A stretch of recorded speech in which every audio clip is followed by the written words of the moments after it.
Aba bongga. May bago namang loan app guys. At yung offer niya is 10,000 pesos. Mukhang mababa yung interest at nasa 8 lang ang service fee. Papahiram daw ng up to 20,000 pesos at ang dali lang ma-approve. Ito ba yung kanyang offer? Bago ang lahat, mag-shoutout lang po tayo. Shoutout sa kay Mary Joy Busoin and sa kay Lorenette Abot na nagre-request po sila na silipin ko daw tong si Handa Cash. Nakita ko si Handa Cash na meron siyang 3.8 na rating. Offer ka agad ako. Looks promising. Mabuti pa panoorin nyo na lang video na to para makilala nyo siya bago kayo mag-download at keep watching.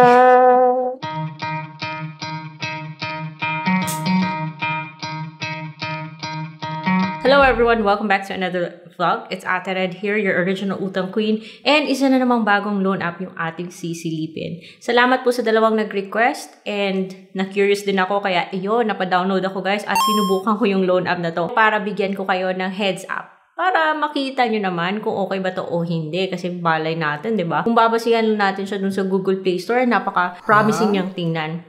Pero, bago ang lahat, kung hindi pa kayo subscribe sa channel, subscribe na kayo guys because dito, yun nga, ako pa yung nagtatry ng online loan platforms para sa inyo because dito, hindi po OLA or pag-uutang yung pinopromote natin. Yung pinopromote natin is pagiging maingat dahil yung pag-uutang, meron po siyang effect sa ating future financial decision. Si Handa Cash guys, na nasa Google Play Store. Parang deja vu na siya. Yung mga nada-download sa App Store. O bongga, dumating na rin siya sa Google Play. Kanyang developer is under Yields Financial Corporation daw. Fast approval, flexible amounts, safe, and secure. Papahiram daw siya between 1,000 to 20,000 pesos. Pero yung naging offer niya sa akin is 10,000 pesos na mukhang maiinganyo ka talaga dahil sa baba ng interest na pinapakita niya. At 3 months to pay pa ha. Pero wait muna guys, tapusin nyo na lang yung video na to kasi dinownload ko siya at sinubukan dahil hindi po sapat na nagbabasa na tayo ng comments. Lumabas yung kanyang pangalan, Handa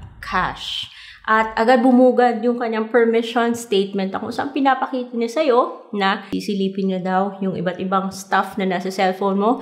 Hingi siya ng access sa camera for KYC purposes daw. Ipin niya rin yung device information mo. We collect a variety of device-related data including device brand, model, operating system, version, app installed, mga ganun. So, dapat isip-isip muna kayo bago kayo mag-decide na bibigyan yung permission yung isang app. Especially yung isang app na medyo frustrating siya during the application process. And I will show you why later on. Ka-agree ka po doon sa kanyang hinihingi na mga permissions. Magbibigay ka na po ng active mobile number. Mag-agree ka sa privacy policy niya. You get OTP. And surprisingly, yung OTP ay nanggagaling sa kay loan shop. Na siya rin yung nagpadala ng OTP nung ako'y nag-try kay Fast Credit, NU Credit, kay Peso Sam, at sa kay yung kaka-approve lang sa akin ng 4,000 na loan, yung vinlog ko just a couple days ago, na-approve at nakatanggap ng 1,950 sa kay Peso Grid.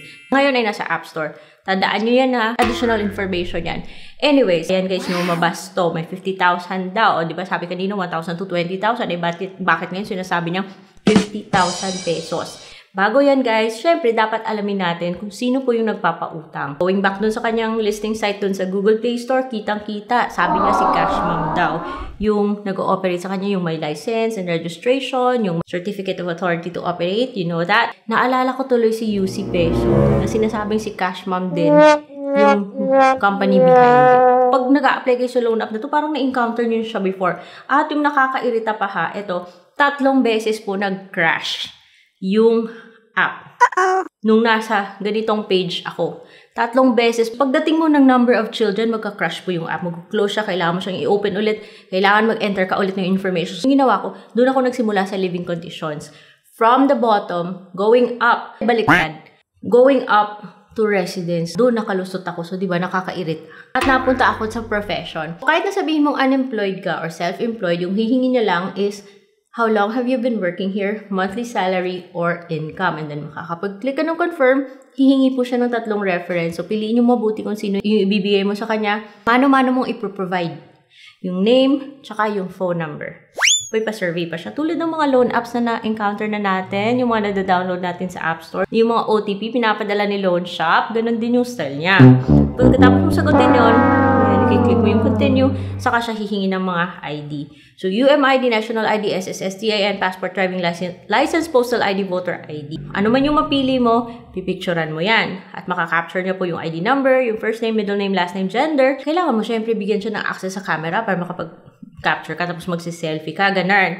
Tapos, hihingi niya po yung disbursement amount, pwedeng bank, pwedeng e-wallet. Tapos, yung nag-o-offer na si Handa Cash. O, at least, hindi siya tulad ng iba na ang dami pong ino-offer. And nung kinlik ko yan, lumabas, 10,000 pesos. 120 days daw, 320 lang yung interest at 8 pesos lang yung ibabawas niya. 3 months to pay siya, 3,333 every month. O, bongga. Kung totoo yan, edi maganda, di ba? Malaki na rin yung amount yung 10,000, ha? And pag kinonfirm or sinabit mo yan, hihingi po siya ng, kala nyo hindi na siya hihingi, no? Kasi sa huli niyang gagawin to, na ma-access yung call logs at SMS. Access to calendar, access to call logs, view messages, yung mga stuff na yun. So, marami na bang nangongolekta sa kanya? Marami na bang collector yung nag-text at email sa kanya? At least yung pagkakaintindi ko. And sabi niya, successful daw yung application. That doesn't mean na approve siya, guys. 10,000 yung offer, 10,000 yung in-applyan mo, at reject after 1 hours.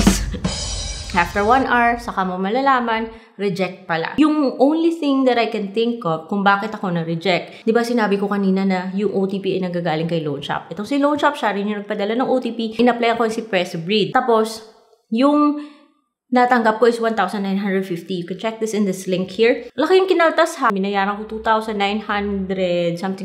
Tapos lumaki, naging 8,000 pesos yung offer niya. Pero ang laki-laking kaltas niya, guys. So, nagpa-delete ako ng account. At ngayon naman, nag-try ako nito, kaya siguro reject ako. Pero hindi na ako naniniwala to sinasabi nilang delete account na to, ha. Feeling ko yung mga loan apps na to ay magkakaano lang, related lang sila, magkakapatid, magpipinsan lang sila. So, eto naman, nasa Android. Meron siyang delete account, pero ewan natin kung talaga bang nadi-delete. For me, ha, I don't think it's my credit history. That's the reason kung bakit hindi ako na-approve sa loan. Ito, na-approve nga ako sa peso breed na yan. Pero siguro dahil ang dami pong ola na nasa ganitong cellphone. Kaya yun yung naging desisyon niya. At least this time fair na siguro na silipin natin yung nasa comment section. Kung ano yung sinasabi ng mga tao. Feeling ko malaki yung kaltas. Sabi niya na akala niya 10,000 po yung natanggap niya is 1,900 pala. Malaking kaltas. At iba yung isa, yung loan daw is 2,000, yung natanggap niya is 1,200. Parang katulad din siya doon kay Peso. Blessing in disguise na rin na hindi ako na-approve sa loan app na to. Buti nga hindi ako na-approve. So kayo dyan, nasa inyo yan kung uutang kayo sa loan app na to. Pero kung kayo naghahanap ng mga online loan platforms na mas maganda kaysa online loan platform na to, you can check this playlist. It's Legit Loan Apps by Ate Red. Doon ko po na-compile yung lahat ng mga online loan platforms.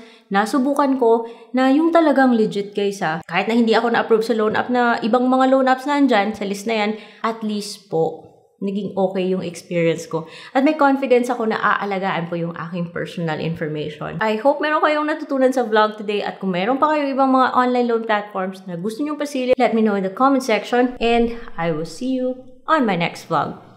Bye!